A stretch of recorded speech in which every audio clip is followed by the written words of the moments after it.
हर हर महादेव दोस्तों, आप सुन रहे थे मेरे साथ मनमर्जियां भाग 96।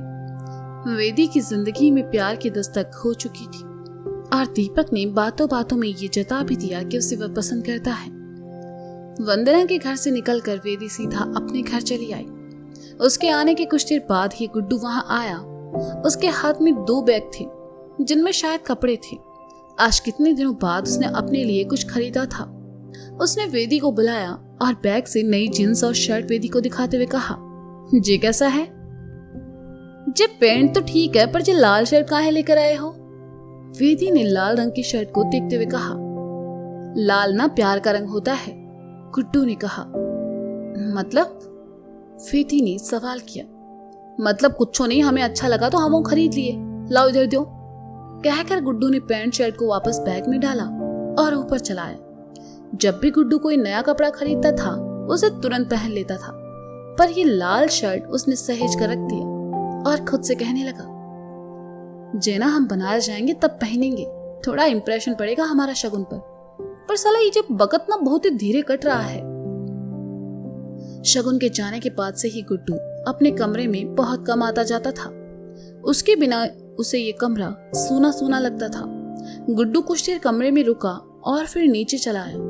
आज दुकान से भी वह जल्दी चला आया। गुड्डू हॉल में आकर टीवी देखने लगा और कुछ देर बाद उसे वही नींद आ गई। शाम को आरती करने के बाद मिश्राइन की नजर गुड्डू पर पड़ी तो उसने मन ही मन कहा, लगता है शगुन के बिना मन नहीं लगता है इसका, तभी यहाँ सोया है। मिश्राइन ने गुड्डू को नहीं जगाया और वहां से चली गई। गोलू अपने घर वालों से बहुत नाराज था, इसलिए सुबह से घर नहीं गया था। शाम को भूख लगी तो दुकान बंद करके बाबू गोलगप्पे वाले के पास चला आया और कहा, बाबू 2 प्लेट लगाओ और फुल मिर्चा के साथ। काहे गोलू भैया, का हो गया ऐसा? ज्यादा मिर्ची खाओगे तो तकलीफ हो जाएगी तुमको, बाबू ने प्लेट लगाते हुए कहा। ज्यादा चौधरी ना बनो बाबू, जितना बोला है उतना करो, गोलू ने बाबू को डांटते हुए कहा। तो बाबू ने 1 प्लेट फुल मिर्ची के साथ गोलगप्पे लगा दिए और गोलू को थमा दी। गोलू ने 1 खाया, तेज मिर्च की वजह से सिसकारी निकलने लगी, लेकिन उसने दूसरा भी उठाया और खा लिया। बाबू ने एक नजर उसे देखा और फिर अपने काम लग गया। 2-3 पीस खाने के बाद गोलू की आंखों से आंसू बहने लगे और नाक लाल हो गए। गोलू ने जैसे ही चौथा पीस उठाया, सामने खड़ी पिंकी ने उसके हाथ से छीनकर प्लेट समेत उसे डस्टबिन में फेंक दिया और कहा, पागल हो गए हो का गोलू, ये सब खाकर पेट खराब हो जाएगा तुम्हारा। गोलू ने कुछ नहीं कहा, जेब से पैसे निकाले और रखकर वहां से चुपचाप आगे बढ़ गया। पिंकी को गोलू की इस हरकत पर गुस्सा आया तो वह भी उसके पीछे पीछे चली आई, लेकिन गोलू तो जैसे रुकने का नाम ही नहीं ले रहा था। पिंकी का गुस्सा ये देखकर बढ़ गया। वह भागते हुए गोलू के सामने आई और उसे रुकने का इशारा किया। गोलू उसके सामने रुक गया तो पिंकी ने खींच कर एक थप्पड़ उसे मारा और कहा, का तमाशा लगा रखा है गोलू, हम तब से तुम्हें आवाज दे रहे हैं और तुम हो के चले जा रहे हो। थप्पड़ पड़ते ही गोलू बच्चों की तरह रो पड़ा। पिंकी ने देखा तो कहा, अरे चुप हो जाओ, ज्यादा जोर से लगी क्या? अच्छा ठीक है, सॉरी, माफ कर दो, पर आज तुम्हें हुआ क्या है? देवदास बने क्यों घूम रहे हो? पिंकी ने पूछा तो गोलू और फूट फूट कर रोने लगा। पिंकी उसका हाथ पकड़कर सड़क के किनारे बनी मिनी पार्क में बेंच की ओर ले आई और कहा, बैठो। गोलू वहां बैठ गया और सुबकने लगा। पिंकी भी उसके बगल में बैठ गई और कहा, रोना बंद करो और ये बताओ हुआ क्या है? गोलू ने भीगी आंखों के साथ पिंकी की ओर देखा और फिर नीचे देखने लगा।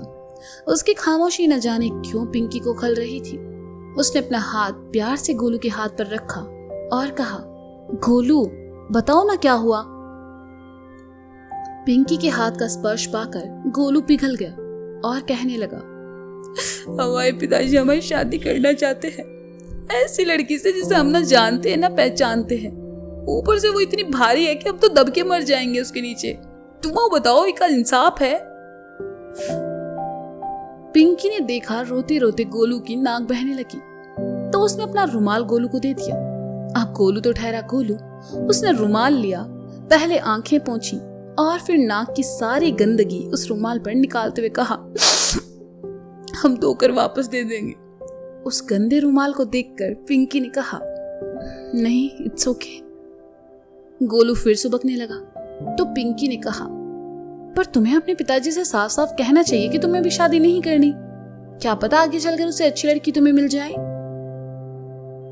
हाँ, हमारे पिताजी ना सलमान खान के फैन हैं, गोलू ने कहा। मतलब? पिंकी को कुछ समझ नहीं आया। मतलब ये कि एक बार उन्होंने कमिटमेंट कर दी तो फिर वो किसी के बाप की नहीं सुनते। हमारी जिंदगी में चरस बो देंगे वो पिंकिया, गोलू ने कहा और फिर रो पड़ा। लेकिन इस बार नाक पहुंचने के लिए उसके पास पिंकी का रुमाल भी नहीं था। गोलू ने आस भरी नजरों से पिंकी की ओर देखा तो उसने अपने दुपट्टे का कोना गोलू को पकड़ा दिया। पिंकी, जिसने एक बार गुड्डू का चश्मा अपने दुपट्टे से पहुंचने पर उसे कितना सुना दिया था, आज गोलू की नाक पहुंचने के लिए बिना किसी आनाकानी के उसे अपना दुपट्टा दे दी। गोलू ने अपना नाक और मुंह साफ किया और कहा, हमें तो कुछ समझ नहीं आ रहा है पिंकिया। गुड्डू भैया भी हमारी कोई मदद नहीं की, शादी मुबारक को बोलकर चले गए। अब बताओ, हमारी शादी है उम्र कर, मतलब हमारी उम्र है शादी करने की, अभी तो हमें तुमसे। कहते कहते गोलू रुक गया। हमसे का? पिंकी ने गोलू को घूरते हुए पूछा।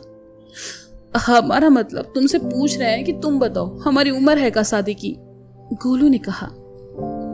नहीं, शादी की उम्र तो नहीं है तुम्हारी गोलू, लेकिन तुम चाहो तो मैं तुम्हें एक आइडिया दे सकती हूँ, पिंकी ने कुछ सोचते हुए कहा। बताओ, गोलू ने आस भरे स्वर में कहा। तुम लड़की को ना बोलो, इससे अच्छा है कुछ ऐसा करो कि लड़की खुद ही तुम्हें ना बोल दे, पिंकी ने कहा। जो सेम आइडिया तुम गुड्डू भैया को दी थी, का हुआ? बन गई ना शगुन हमारी भाभी, गोलू ने बिफरते हुए कहा। अच्छा ठीक है, एक आइडिया और है, पिंकी ने मुंह बनाते हुए कहा। बोलो, गोलू ने कहा। किसी लड़की को अपने घर वालों से मिलवा दो और कहो कि तुम उससे प्यार करते हो, उसके बाद का ही कर लेंगे तुम्हारे पिताजी, पिंकी ने मजाक में गोलू के कंधे पर मारते हुए कहा। गोलू ने उसे घूरा और कहा, का कर लेंगे? नीम की संटी से मार मार के तशरीफ लाल कर देंगे हमारी, और उस लड़की की कुटाई अलग से जिसको लेकर जाएंगे। अच्छा तो फिर कोई और आइडिया दूं? पिंकी ने जैसे ही कहा, गोलू ने अपने हाथ कोहनी तक जोड़ते हुए कहा। बस करो देवी, तुम हमें बचाने के नहीं मरवाने के आइडिया दे रही हो। हम ही कुछ जुगाड़ करेंगे, पर उस लड़की से शादी तो हम ही नहीं करेंगे। सब ठीक हो जाएगा गोलू, पिंकी ने उसके कंधे पर हाथ रखते हुए कहा। तो गोलू को मन में गुदगुदी सी होने लगी। अभी वह उस प्रेजेंस को ठीक से फील कर पाता कि तभी उसका फोन बजा। स्क्रीन पर पिताजी का नाम देखकर गोलू ने झट से फोन उठाया और कहा, हेलो जी जी पिताजी। घर आओगे कि हमारी बारात लेकर पहुंचे, गोलू के पिताजी ने कहा। बस आ ही रहे हैं पिताजी, गोलू ने कहा और फोन काट दिया। हम चलते पिंकिया, तुम अपना ख्याल रखना, कहते हुए गोलू उठा और वहां से चला गया। गोलू के ये आखिरी शब्द अपना ख्याल रखना सीधा जाकर पिंकी के दिल पर लगे। आज से पहले गुड्डू ने भी कभी उसे ये नहीं कहा था, पर आज पहली बार गोलू ने ये बात कही। पिंकी उठी और घर जाने के लिए पैदल ही चल पड़ी। शाम का वक्त था और मौसम भी खुशनुमा था। चलते हुए पिंकी की आंखों के सामने गोलू के साथ बिताए वो सारे पल एक एक करके घूमने लगे। गोलू का उससे बात बात पर झगड़ना, उसे छेड़ना, उसके सीने से लगाकर चुप करवाना, पिंकी का हाथ थामकर उसे रोकना, गोलू का उसे थप्पड़ मारना और फिर उसे किस करना। चलते चलते पिंकी के होंठों पर मुस्कान तैर गई। वह धीमे कदमों से सड़क पर चले जा रही थी कि बारिश की हल्की बूंदें गिरने लगी, पर पिंकी ने खुद को भीगने से बचाने की कोशिश नहीं की, बल्कि वह वैसे ही बारिश में भीगते हुए चलती रही। इन बारिश की बूंदों में भीगना उसे एक अलग ही सुकून पहुंचा रहा था। चलते चलते वह रुकी और अपनी आंखें बंद करके दोनों हाथ हवा में फैलाते हुए चेहरा आसमान की ओर उठा दिया। बारिश की बूंदें उसके चेहरे पर गिर रही थी। गोलू भीगते भागते घर चला आया।